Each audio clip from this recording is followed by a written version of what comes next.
What's up guys, it's Creative Sav here and welcome back. How have you guys been doing? It's a new year and I want to try something different. Now I'm going to break down the project I worked on and take you step by step through the process of how I animated it, how I went through the entire production process, the ideation till I had the final result. And yeah, we're talking about the NOKIA animation I posted a while ago. I really enjoyed working on that. Like, I totally just had fun while working on that project. It wasn't a client job, it was me just having fun and playing with stuff. And funny enough, NOKIA actually saw that video on Twitter and they dropped a comment. They liked it. Note guys, very soon, next month, I'm going to create an actual phone animation tutorial, like a full tutorial, you know, the way I do it, and post it on this channel. But for now, I'm just going to do a walkthrough through my process. So the first thing I do when I start a project is to look at the entire project and find a direction. This stage is actually one of the most difficult stages for a lot of people, coming up with the ideas, and it doesn't have to be. I use Pinterest for that. Now we know we are trying to make a phone animation. We are trying to sell this device, the NOKIA 3310. Now what's special about it? The entire animation I made was centered around the durability, the strength, the unbreakability of this phone. So all the concepts and all the animations I made was just centered around that. My next step was to go find inspiration. So I jumped on Pinterest. You guys should follow me on Pinterest. Check out my Pinterest. I pin a lot of cool stuff that will give you ideas if you need ideas for your videos.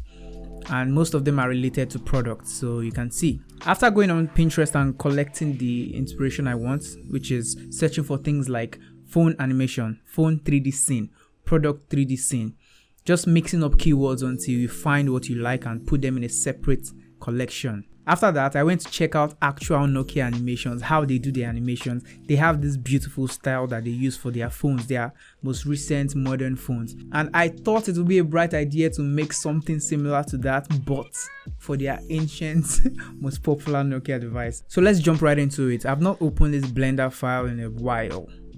So as you can see here, just your basic layout. You can see I've arranged every shot into a different collection.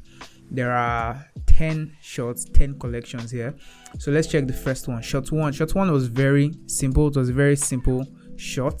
It was just the phone rotating so we could see the NOKIA logo. When you're working on a product animation, it's advisable, in fact, any sort of motion design where you're trying to sell a product, it's advisable to start with branding and end with branding. At the beginning, they should see the brand you're talking about first, something about the brand, their logo, colors, whatever. And at the end, it should be the last thing they see. Just a simple rotation animation. Where is the camera? Yeah, just a simple rotation, nothing complex. So I grabbed this model from CG Trader. I will link it below. It's not the best model, but you know, that wasn't the point. The point was to show the animation, to show the fun stuff, right? So I just found something that worked.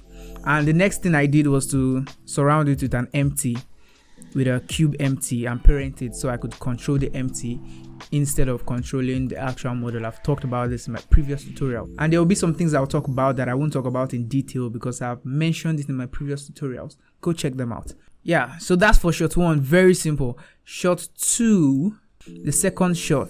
Let's make the camera active. One more thing, I started with music. For a project that I'm very passionate about, I like starting with music. I was looking for a way to present the phone. You know, after showing the logo, you want to present the entire product. Like, hey, look at this beautiful product. One way I showed you in my last tutorial was the entire light animation thing to show the curve of the product, and that only works if the product has a unique design. Like if the sleekness of the laptop, for example, is the selling point, you do something like that. If it has a nice shape, you do something like that. You don't just copy different animations from different places. When you are searching for inspiration, think about, what am I selling in this product? What am I trying to show? What am I trying to achieve? What do I want the customers to see to make them want to make a purchase decision? So I wanted to show the product, right? I wanted it to fly up in the air. This is one shot I've been using recently a lot, making the product fly up in the air. So to do that, I first made the product slide in, then jump up. Slide in, then fly up. Slide in, then fly up. And it's a very simple animation. And then the only unique thing about this animation is that the phone is being dragged up from the tail, right? It's not flying up from the center. It's being dragged up from the bottom right corner. And to be able to do that, you have to change the origin of the product so it doesn't rotate from the center. You have to, like, as you can see, I place the origin at this corner. So when I'm rotating, it's rotating around that corner. It's not rotating around the center. So that's it for this shot. Location, animation, sliding, then setting the origin, the anchor point to the corner so I could lift it up from the corner. It's just a normal animation. The next one is one of the coolest shots, having the phone fly up in the air. This is one of the shots I'm going to show in my full phone animation tutorial. It's something I've used a lot recently. So it's basically a speed ramp. If you don't know what a speed ramp is, watch my beginner's tutorial.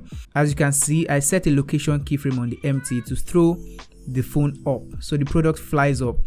And I made a speed ramp. Let me go to graph editor. From the graph editor, you'd see that there is a speed ramp. It goes from fast to slow. This curve goes from very fast to very slow. That is why it has this effect from very fast to very slow. And I did it for both empties. And then the rotation was done on the actual device. I rotated X, Y, and Z axis. And I did exactly the same thing, starting the rotation fast and then slowing down. Just, basic speed ramping techniques. I'll get into all these things fully in the full tutorial. Simple as that. Then the next shot. I don't think I need to talk much about this shot. And funny enough, this was the last shot I worked on. I completed the entire video and I realized there was like a space in between of about 3 seconds or so where there was nothing there and I needed to fill the space up. And I thought, why not just throw in that cool camera animation stuff I talked about in my tutorials? So that is exactly what I did here. I don't need to talk about this much. You can go watch my beginner animation series. I covered how to do this, animating the camera around curves using a constraint. So that's all that happened here. You will notice that there is no shot 5 here. That's because the 5th shot was a fluid simulation shot. The first time I ever tried out fluid simulation was on this project. I'm going to make a separate tutorial about fluid simulation. I used Flip Fluids as an add-on for fluid simulation to get the results I got. That's going to be like a deep dive, a separate video, not the phone animation tutorial I'm talking about. And that's because fluid simulation is very tricky, very tricky. Moving knobs and changing little settings to get exactly what you want. A lot of trial and error. We'll talk about that in a separate tutorial. Shot 6, yeah, I love this shot to show that the phone is actually a durable phone. I stole this one from Nokia. I stole it from one of their other videos. So this shot was to show that even if the phone falls, it won't break, it'll just bounce up. So that's exactly what I did here. Let me make the camera active. Yeah. And it's also speed ramping, just basic speed ramping techniques. Coming down fast, hitting the floor, look at the curve, fast, hitting the floor, going up fast, and then slowing down. That is exactly how gravity works. When you throw something down, it speeds up until it hits the floor very fast, and then it bounces back very fast, and then it slows down before it gets to the top again. Just when you look at the bouncing ball, you know how gravity actually works and how the animation works. So I just animated it to do that, and the bounce back up was very slow. It had that very cool speed ramping effect. So I did that, and I set up 2 cameras to capture 2 different angles. A close up, yeah, very nice. A close up and a wide shot. And yeah, I rendered this in different colors and did all the editing in After Effects later on. Now for shot 7, I was thinking, how can I show the durability of this phone in a very funny way? Then I thought, bright idea. Let Thor's hammer fall on it. First concept was for Thor's hammer to break and shatter while it drops on it, but I didn't have time to finish that simulation. So instead of doing that, I just did this. I made it bounce, and it's still a basic speed ramping shot. I started very fast, then slowed down to the point where it was almost hitting the device. Then boom. It was just showing that even Thor hammer cannot break the 3310. You see, I'm still selling the product. So that's actually a very simple shot. Shot 8. Okay, shot 8 is actually very simple. It's basic stuff. I animated the scale of the phone so it just pops out, because I know I was going to use that transition which I used in the video. So I just made it blend. It pops out and it rotates. Simple stuff. Yeah, I scaled the actual phone, not the empty, but I rotated the empty. That's the thing about adding an empty to your product. You could assign different animation to different parts. You can assign some to the empty and you could assign some to the actual product. Now let's go to shot 9. What is in shot 9? Okay, this is a shot that I've talked about. I've talked about this shot a couple of times in my last tutorial. I talked about how to animate this. It's quite easy. All I did was to parent both phones to an empty and rotate the empty. Rotate the empty, animate the location. This one, there was no speed ramping, just a very linear animation, rotation and location, simple stuff. And finally, shot 10. Shot 10. What's in shot 10? Oh my god, shot 10. This is the coolest shot. This was actually the first shot I actually worked on. This was the first one. I have seen this a lot of times in different ads, different phone ads, product ads. I've seen a lot, and I always wondered how did they do it. I finally figured it out after some trial and error, and I would love to teach this in my full phone tutorial. I will definitely explain this because it seems so cool. One phone is sliding out, then it separates into 3. And when you add the speed ramping thing, oh my god, it looks so nice.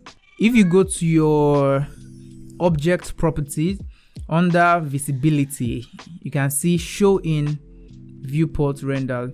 You can animate this checkbox. You could make your objects show and you can make it disappear. It's a very simple stuff if you actually know the trick to it, but I'll go through this in depth in my full tutorial. So there you go guys, that is the entire project. That's my entire 3D workflow for working on product animation like this. After this, I took all the shots. When I rendered everything in PNG sequences, I took all the shots to After Effects, and then in After Effects I did all the editing. It was just me listening to the music and also playing with the footage. So if you're interested and you want to check through the actual files and see exactly what I did, you could grab the file on Gumroad. The link is in the description. Finally, I have decided to create a Discord channel. I've been thinking about this for a while. I was thinking of a Facebook community, Telegram group. After seeing what Discord is capable of, I've decided to start a server. So I'm going to put the link to that in the description. In this community, we are going to show our work in progress. We are going to be able to share what we are working on, ask for tips, help each other out. The entire point of me creating this channel was for creatives like you and I to share ideas on how we are getting work done, share tips concerning the creative side, the technical side, the monetary side. Yes, I'm going to be talking about money a lot more in this channel this year because I realized people ask me about that question. A lot of people don't know how to monetize their Blender skills, so I'm going to talk about that a lot more often. And that's it for today guys. Remember to grab the file off of Gumroad, and if you have any questions, please let me know in the comments. And if you like this format of video of me breaking down a previous project, let me know in the comments so I might continue this kind of videos. So on that note, I will catch you guys very soon in the next video. Take care.